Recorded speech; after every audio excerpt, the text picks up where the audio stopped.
ہوش میں آنے پر جولیا نے آنکھیں کھولیں تو اسے آس پاس ہلکا ہلکا اجالا محسوس ہوا۔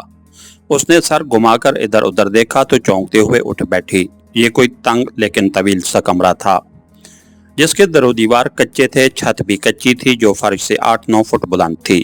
جولیا سے 10-12 قدم دور ایک دیوار تھی، وہاں چھت میں ایک سوراخ سے باہر کی روشنی اندر آ رہی تھی جس کے سبب جولیا تک ہلکا سا اجالا تھا، لیکن دوسری جانب کی دیوار نظر نہیں آ رہی تھی اور اس جانب گہری تاریکی تھی۔ جلد ہی جولیا کو اندازہ ہو گیا کہ وہ کمرے کی بجائے کسی غار میں ہے۔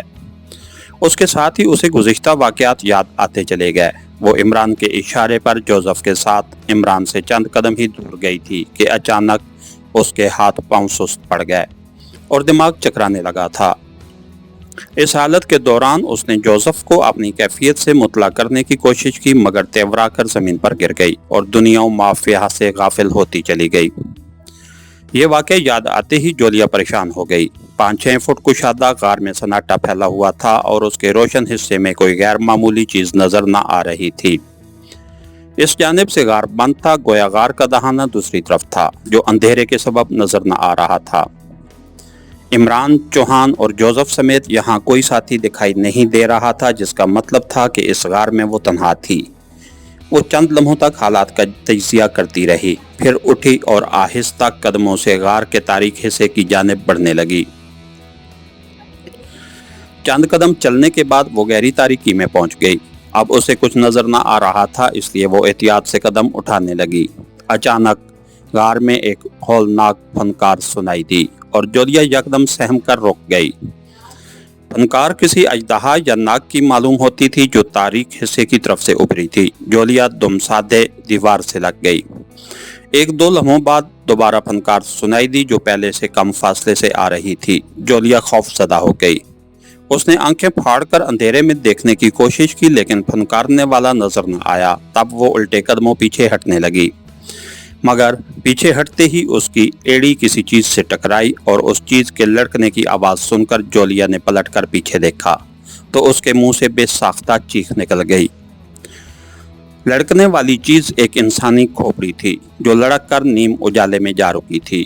جولیا دیوار سے چپک کر رہ گئی تھی۔ اس کے جسم پر لرزہ طاری تھا اور دل اتنے زور سے دھڑک رہا تھا کہ جیسے ابھی سینہ پھاڑ کر باہر جا پڑے گا۔ پھر تیسری مرتبہ غار میں پھنکار گونجی اور جولیا نے یکدم اچھل کر مخالف سمت میں دوڑ لگا دی، مگر دوسرے ہی لمحے کسی چیز سے اس کا پاؤں الجھا اور وہ منہ کے بل فرش پر گر گئی۔ اس کا ایک ہاتھ کسی انسانی سینے پر زور سے لگا اور تاریکی میں ایک کرہ بلند ہوئی تو جولیا نے چیخ کر اپنا ہاتھ پیچھے ہٹا لیا۔ کون ہے؟ جولیا کے قریب سے چوہان کی ڈری ڈری سی آواز بلند ہوئی تو جولیا چونک پڑی۔ میں ہوں چوہان، جولیا نے خوف سے ہکلاتی ہوئی آواز میں کہا۔ اوہ مس جولیا، ہم کہاں ہیں؟ یہاں تو بالکل تاریکی ہے، چوہان نے خوف زدہ سی آواز میں پوچھا۔ جولیا کا ہاتھ چوہان کے سینے پر زور سے لگا تھا، شاید اسی وجہ سے چوہان کو ہوش آ گیا تھا۔ چوہان بھاگو، ادھر سے کوئی ناگ پھنکارتا ہوا آ رہا ہے، جولیا نے فرش سے اٹھتے ہوئے بوکھلائی ہوئی آواز میں کہا۔ تاریکی میں اسے چوہان کا ہیولا سا دکھائی دے رہا تھا جو اب اٹھ بیٹھا تھا۔ اوہ ناگ، کہاں ہے ناگ؟ چوہان نے گھبرا کر تیزی سے پوچھا۔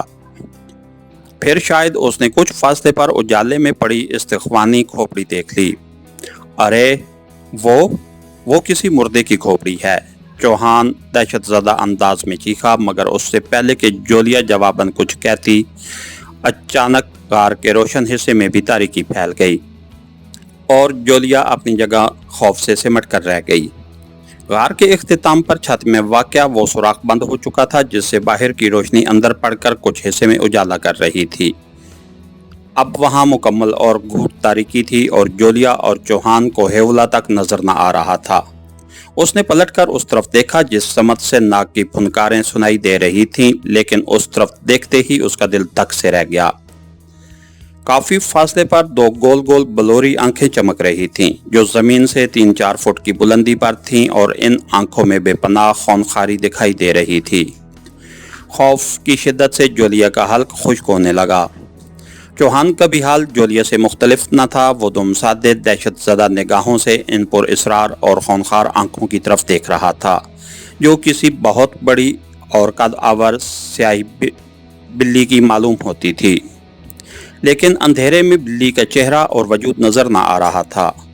ناگ دیوتا کی قسم، تم دونوں کے خون کا ایک قطرہ بھی زمین پر نہیں ٹپکنے دوں گی۔ دفتن ان آنکھوں کی طرف سے ایک خوفناک اور سرسراتی ہوئی نسوانی آواز بلند ہوئی اور جولیا کی دھڑکنیں کم ہونے لگیں۔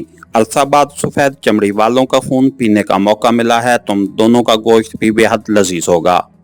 وہ غیر انسانی آواز دوبارہ غار میں گونجی تو جولیا اور چوہان کو اپنی رگوں میں خون منجمد ہوتا محسوس ہوا اور دہشت کی شدت سے ان کے دماغ چٹکنے لگے، لیکن ٹھیک اسی لمحے دوسری سمت سے ایک سنسناہٹ سی بلند ہونے لگی، جیسے بے شمار جھینگر سائیں سائیں کر رہے ہوں۔ تو وہ دونوں خونخوار بلوری آنکھوں سے نگاہیں ہٹا کر غار کی دوسری جانب دیکھنے لگے، لیکن اس طرف بھی گھور اندھیرے کے سوا کچھ نہ تھا۔ مس جولیا فٹر واٹر، میری غلام ابلیکا تمہاری رگوں میں دوڑتا ہوا گرم گرم خون پینا چاہتی ہے۔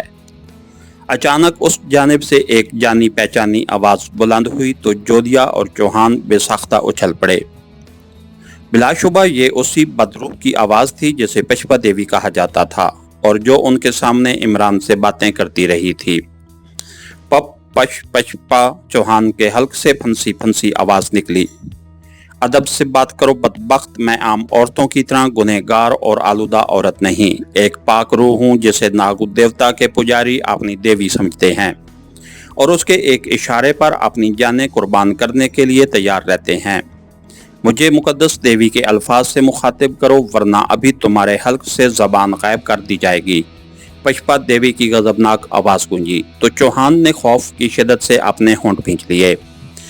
جولیا پر بھی دہشت طاری تھی۔ اسی وقت پشپا دیوی کی آواز سنائی دی، ہا ہا ہا، جولیا میں تمہیں ایسا خوف و اذیت میں مبتلا کروں گی کہ تم چوں بھی نہ کر سکو گی۔ میری غلام ابلیکا اب بھی یہاں موجود ہے اور یہ غار اسی کا مسکن ہے۔ میں تو فضا میں تمہاری چیخیں سن کر آئی ہوں کہ تمہارے باقی ساتھیوں کی طرح تم دونوں کو بھی اپنے پجاریوں کے قتل کی سزا دوں، لیکن تم پہلے ہی خوف کی اذیت میں مبتلا تھیں۔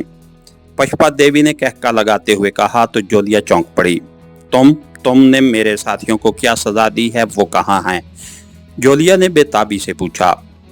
بے فکر رہو، ابھی وہ زندہ ہیں اور عرصہ تک زندہ رہیں گے، لیکن ان کی زندگی مردوں سے بدتر ہوگی۔ خوف و دہشت کی فضا میں ان کے جسم بتدریج ڈھانچوں میں تبدیل ہوتے جائیں گے، پھر جب ان کی روحیں ان کے جسموں کا ساتھ چھوڑیں گی تو وہ ہمیشہ کے لیے میرے تابع ہو جائیں گی اور میری غلام روحیں کہلانے میں فخر محسوس کریں گی، لہٰذا تمہیں ان کی طرف سے کسی مدد کی توقع نہیں رکھنی چاہیے۔ تمہارا چاہنے والا عمران بھی تمہیں میرے قہر و غضب سے نہیں بچا سکتا، کیونکہ خود اس کی زندگی میرے ایک معمولی سے اشارے پر موقف ہے۔ باقی رہی مجرموں کی سرپرستی کی بات تو سن لو، میں صرف اپنے پجاریوں اور غلاموں کی سرپرستی کرتی ہوں، چاہے وہ سیاہ فام ہوں یا سفید فام، مجرم ہوں یا بے گناہ۔ میرے نزدیک مجرم وہی ہوتا ہے جو میری غلامی قبول کرنے سے انکار کرتا ہے یا میری حکم عدولی کرتا ہے، اسے میں ایک لمحہ میں فنا کر دیتی ہوں۔ پشپا دیوی نے لمبی تقریر کر ڈالی۔ کیا تم عمران کو ختم کر سکتی ہو؟ جولیا نے طنزیہ لہجے میں کہا۔ کیوں نہیں، عمران کی حیثیت میرے نزدیک کچھ بھی نہیں ہے۔ تم یقیناً اسے کوئی بہت بڑی شے سمجھتی ہوگی، لیکن میں اسے ایک چمٹی سے بھی زیادہ حقیر سمجھتی ہوں، دنیا کے لیے اور خاص طور پر تمہارے لیے، کیونکہ وہ تمہارا محبوب ہے، ایک ناقابل تسخیر اور عیار ترین شخص ہے جس کے نام سے ہی دنیا کے بڑے بڑے ایجنٹوں کا پتا پانی ہو جاتا ہے اور جسے آج تک زیرو لینڈ والے بھی ختم نہیں کر سکے۔ اسے میں سسکا کر مارنے کا فیصلہ کر چکی ہوں۔ تاریک وادی تک پہنچ جانا شاید تم عمران کی جرأت و ذہانت کا کمال سمجھتی ہو، لیکن اصل وجہ میری چشم پوشی ہے کہ میں نے اسے دانستہ روکنے کی کوشش نہیں کی تھی۔ پشپا دیوی نے سخت لہجے میں کہا۔ کیوں، کیا عمران تمہیں پسند آ گیا تھا؟ جولیا نے پہلے کی طرح طنزیہ انداز میں کہا۔ نہیں، میں ایسے شخص کو کیسے پسند کر سکتی ہوں جو تمہاری حریص نگاہوں سے آلودہ ہو؟ پھر میں یہ بھی جانتی ہوں کہ وہ عورت کے وجود سے دور بھاگنے والا انسان ہے۔